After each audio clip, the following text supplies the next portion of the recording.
wabarakatuh, teman-teman Tali Kata Podcast. Kali ini kita akan membahas tentang perkembangan UMKM dan koperasi di Indonesia. Yang kita tahu bahwa ada program khusus nih di Indonesia, yaitu mensuplai kebutuhan makanan bergizi yang diprakarsai oleh Bapak Presiden kita Prabowo Subianto. Nah, bersama saya Ade Aprilia, kali ini kita akan membahas tentang UMKM dan koperasi lebih dalam bersama Bapak yang sangat luar biasa telah bersama saya, yaitu ada Profesor Dr. Haji Nuryanto, RSSH MHMM, owner dari PT Talita Group yang sangat memahami peran koperasi dalam pemberdayaan UMKM. Selamat pagi Bapak. Selamat pagi Ade, apa kabar? Alhamdulillah baik Bapak. Kabar baik Bapak? Ya, namanya sehat-sehat orang tua ya. Iya. Yang penting tetap berusaha ya Pak ya. Saya tahu Bapak selalu tiap harinya selalu berusaha untuk menjalankan banyaknya perusahaan ini Bapak. Nah, kita lanjut nih Pak untuk membahas tentang UMKM dan koperasi. Ini sebelum kita membahas lebih dalam, bisa dijelaskan Pak, bagaimana sebenarnya peran koperasi dalam mendukung UMKM di Indonesia? Ya, terima kasih ya. Ya. Jadi memang koperasi ini megang peran penting bagi UMKM. Kenapa? Karena koperasi ini juga nantinya kalau bisa membina para UKM, di mana UKM itu menjadi sokong guru ekonomi dari bangsa ini. Nah, koperasi ini bagus sekali karena koperasi ini tujuannya adalah satu organisasi yang memang memberikan memberikan kelebihan-kelebihan para masyarakat yang membutuhkannya. Salah satu misalnya UMKM kan itu. Nah, UMKM ini ada satu program daripada koperasi itu bagaimana nanti dikaitkan dengan programnya Pak Prabowo ya, di mana nantinya UMKM itu dapat mensuplai kebutuhan atas program Pak Prabowo. Nah, jadi kalau koperasi itu kan banyak, ada simpan pinjam, ada koperasi usaha, ada apa. Nah, ini dibina oleh koperasi dan untuk menunjang programnya Pak Prabowo, maka UMKM akan terangkat. Jadi bisa nanti UMKM naik kelas gitu. Oke, berarti bisa dirinci lebih lanjut nih Pak, bagaimana koperasi bisa menjembatani UMKM dengan pasar yang lebih luas nanti? Salah satu begini, koperasi itu kan bisa membentuk satu jaringan itu dan kita membentuk berbagai elemen masyarakat yang membentuk koperasi kan itu toh. Nah, ini kan menciptakan satu modal yang kuat di situ. Nah, modal yang kuat ini yang bisa membantu para UMKM tadi gitu. Oke, berarti koperasi akan membuat jaringan untuk UMKM ini ya Pak ya. Nah, ada nih salah satu program yang cukup menarik perhatian di tahun 2025, yaitu adalah program mensuplai kebutuhan makanan bergizi. Nah, bisa dijelaskan lebih rinci nih Pak tentang program ini, seperti apa? Begini, Pak Prabowo itu membuat satu program makan bergizi. Itu untuk SD, SMP, SMA, dan maupun guru-gurunya saat ini. Nah, kalau kita kita lihat program-program ini kalau berikan kepada UMKM itu mungkin sulit untuk UMKM itu untuk mendapatkannya. Kenapa? Tergantung daripada modal. Salah satu syaratnya adalah ada dapur. Nah, dapur itu juga nanti ada ahli gizi di situ. Nah, untuk membuat satu dapur itu minimal investasinya 1 sampai 1,5 miliar. Tidak mungkin mikroekonomik ya. Jadi UKM yang kecil itu bisa memenuhinya. Jadi salah satu untuk membantu itu adalah bagaimana nanti kebutuhan material bahan-bahan bakunya itu bisa disuplai oleh para UMKM. Salah satu bisa telur atau beras. Nah, mungkin ada yang catering itu yang sudah mampat itu bisa mengambil, tetapi tolong bantu UMKM lah. Kalau dia butuh 100, tolong diberikan kepada UMKM itu 20 butir misalnya. Kalau misalnya dia butuh beras misalnya 5 ton, mungkin UMKM itu bisa 2 ton misalnya. Sehingga dengan demikian semua merata, dapat semua. Jadi catering yang besar itu mendapatkan satu benefit, kemudian UMKM yang kecil itu bisa mendapatkan satu keuntungan yang benefit gitu. Oke. Nah, berarti tujuan utama program ini seperti apa Pak? Dan bagaimana koperasi itu dilibatkan antara UMKM dan pemerintah ini? Nah, koperasi ini kalau dibentuk, karena koperasi ini kan dia punya simpan pinjam, dia punya iuran, dia punya apa kan. Jadi dia punya modal. Nah, modal itu misal serba usaha, koperasi serbaguna atau serba usaha itu bisa dilibatkan untuk mensuplai bahan-bahan baku daripada catering yang besar ini tadi. Oke, jadi bisa saling bersinergi gitu ya Pak, Ya. koperasi dan UMKM itu nanti untuk mensukseskan program ini. Betul. Oke, berarti menurut Bapak nih, apa tantangan utama yang harus diatasi oleh koperasi untuk berperan efektif?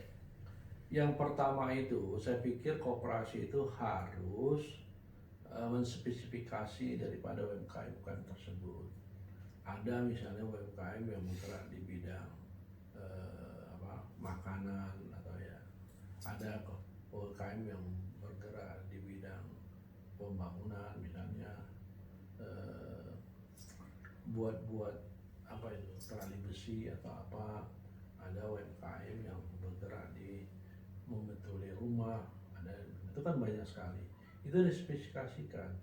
Nah, dengan spesifikasi itu nanti koperasi itu, maksudnya dirjen koperasi ya, koperasi akan bisa melihat, oh kalau ada nanti apa namanya orang membutuhkan ini disalurkan ke sini, orang membutuhkan sini salurkan kebutuhan sini. Jadi spesifikasi itu nanti cukup bagus dari sekarang. Sekarang kan kita nggak ada menspesifikasi semuanya UKM, tapi UKM di bidang apa? Apa di bidang makanan dan minuman, apakah di bidang misalnya pembuatan pemborong yang kecil-kecilan yang itu misalnya, ataukah misalnya yang lain kan gitu toh. Nah, ini harus spesifikasi.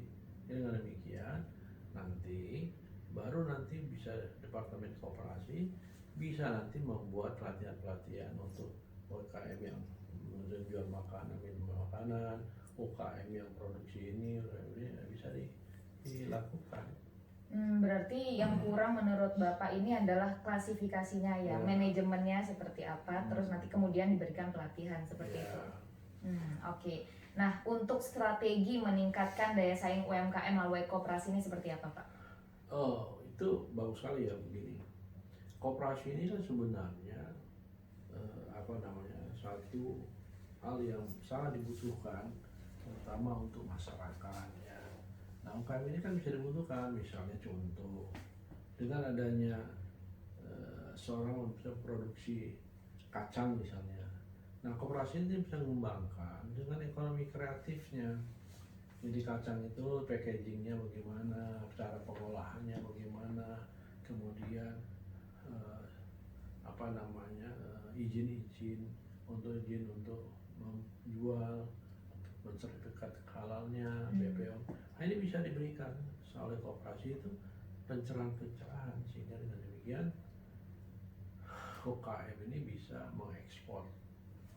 Ya tujuannya. Nah, ini dulu sudah dilakukan oleh Sandiaga Uno ya, Menteri Pariwisata dan Kreatif. Cuma hanya lagi dia itu hanya masih bertaraf produk-produk makanan dan minuman. Packagingnya sudah bagus ini, tapi tidak lagi ke arah yang lain, karena UKM itu kan banyak bidangnya yang harus, maka itu spesifikasi harus perlu inventarisir oleh koperasi saat ini, karena koperasi itu menangani UMKM saat ini. Ya, memang berarti koperasinya ini yang harus lebih memanajemen UMKM itu ya Pak ya. Betul. Oke. Lalu bagaimana koperasi dapat memanfaatkan kolaborasi nih Pak dengan pihak lain seperti pemerintah atau sektor swasta lainnya? Koperasi itu kan pemerintah. Dengan pemerintah lain misalnya, karena selama ini kan koperasi aja yang berkutat di sana, Pak. Itu banyak, misalnya salah satu contoh, kalau koperasi ini bisa meningkatkan ekspor, import daripada produk-produk yang dihasilkan oleh UMKM, ini kan bisa menjadikan satu hubungan bilateral antara satu negara gitu loh. Nah, kita lihat di Vietnam sekarang. Vietnam itu UMKM-nya itu maju sekali. Kenapa? Karena memang betul-betul dibina dan dibimbing oleh pemerintahnya. Kita ini susah untuk mendapatkan sertifikat halal aja setengah mati gitu. 62 juta lebih itu UMKM. Tapi yang mendapatkan sertifikat halal itu paling cuma 20%. Nah, apalagi misalnya ada aturan daripada pemerintah, produk yang tidak halal itu tidak boleh beredar. Nah, jadi yang bagaimana yang 80% ini? Apakah mereka mau mati sendiri gitu loh? Iya. Nah, Perlu penyaluran juga. Ini kan perlu bimbingan. Bagaimana untuk mendapatkan sertifikat halal? Walaupun setelah itu ada edaran bahwa nanti diberlakukan untuk UMKM pengusaha mikro itu nanti 2 tahun ke depan. Tapi dari sekarang kalau tidak ada bimbingan, tidak ada pencerahan, ya begitu-begitu juga. Padahal UMKM ini soko buruh sudah pernah dibuktikan dalam keadaan COVID, hanya UMKM ini yang masih bisa berdiri, lainnya kolaps gitu.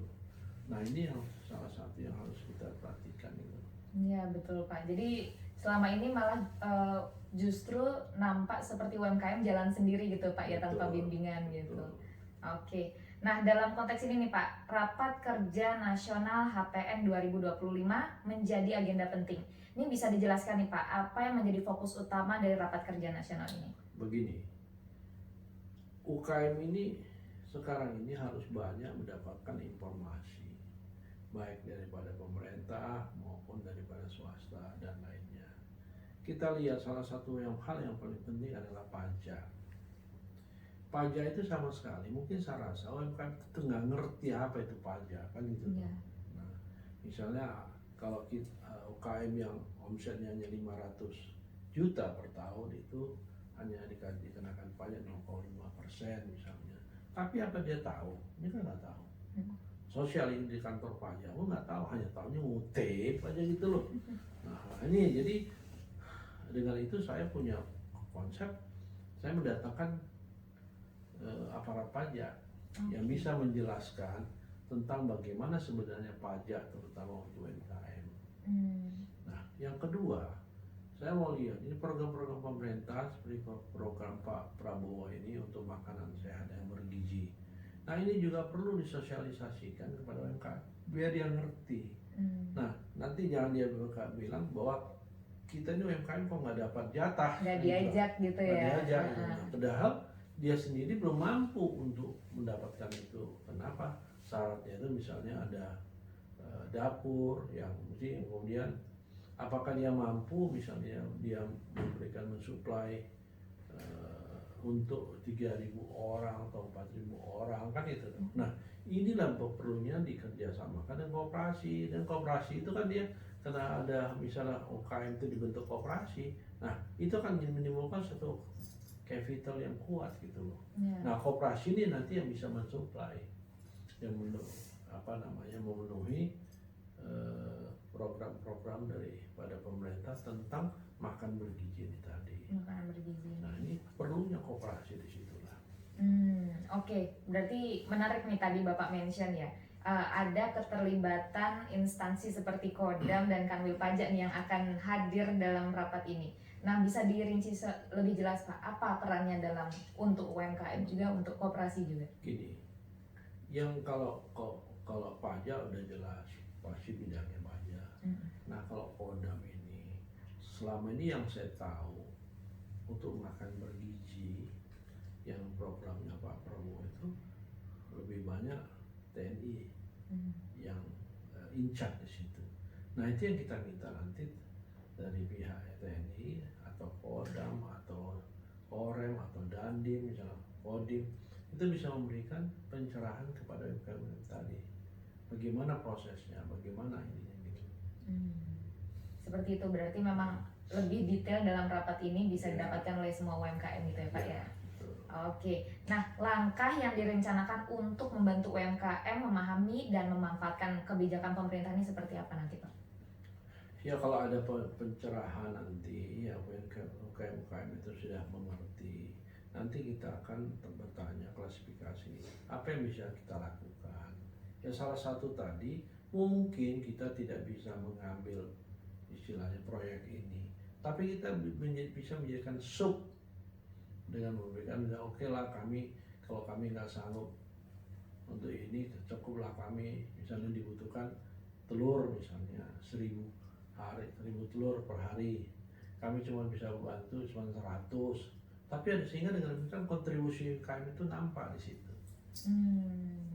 Berarti lebih terarah juga Ya. aplikasi untuk UMKM ini ya Ya. Pak ya. Oke. Nah, melihat lebih jauh ke depan nih Pak, seperti apa dampak jangka panjang yang diharapkan dari keterlibatan koperasi dalam program ini? Begini, kalau koperasi itu bisa membentuk koperasi UMKM. Ini kan koperasi itu jadi yang pertama jaringan itu bisa kuat. Yang kedua modal bisa kuat, karena kan mereka ada iuran. Nah ketiga, dana koperasi itu kan juga bisa dimanfaatkan untuk pencerahan pendidikan pengembangan daripada UMKM yang menghasilkan satu produk. Nah yang ketiga juga dengan demikian nanti apabila ada satu kendala yang dipunyai oleh UMKM, nanti koperasi juga bisa membantu. Salah satu contoh misalnya izin edar daripada produk-produk yang dihasilkan UMKM, sertifikat halal, BPOM, yang semua harus sulit untuk didapatkan oleh UMKM. Kenapa? Contoh misalnya pemerintah memberikan waktu itu Menteri Agama ya, itu free of charge untuk mendapatkan sertifikat halal. Tapi di lapangan itu bukan free of charge lagi. Nah itu yang kayak gitu-gitu. Jadi nah, itu clean government atau apa itu harus diberantas semua. Iya betul ya Pak ya. Jadi biar semuanya memang satu jalur jelas. Dibilang gratis ya gratis, dibilang berbayar ya bayar yang berapa gitu ya Pak. Jadi administrasi itu jelas sekali semuanya. Iya, pemerintah bagus, tapi oknum. Iya betul. Oknum. Harus diberantas. Karena itu menimbulkan high just cost, ekonomi biaya tinggi. Ya. Itu. Oke. Ada closing statement mungkin Pak terakhir untuk teman-teman Tali Kata Podcast. Saya berharap bahwa mari kita berpikir bersama, maju bersama, dan tumbuh bersama. Maka itu closingnya. Oke, siap. Terima kasih Pak Nuryanto atas informasi dan ilmunya dalam podcast kali ini. Teman-teman, semoga informasi yang kita berikan bisa bermanfaat bagi kita semua. Terima kasih telah mengikuti podcast kali ini. Sampai jumpa di episode Tali Kata Podcast selanjutnya. Wassalamualaikum warahmatullahi wabarakatuh. Salam.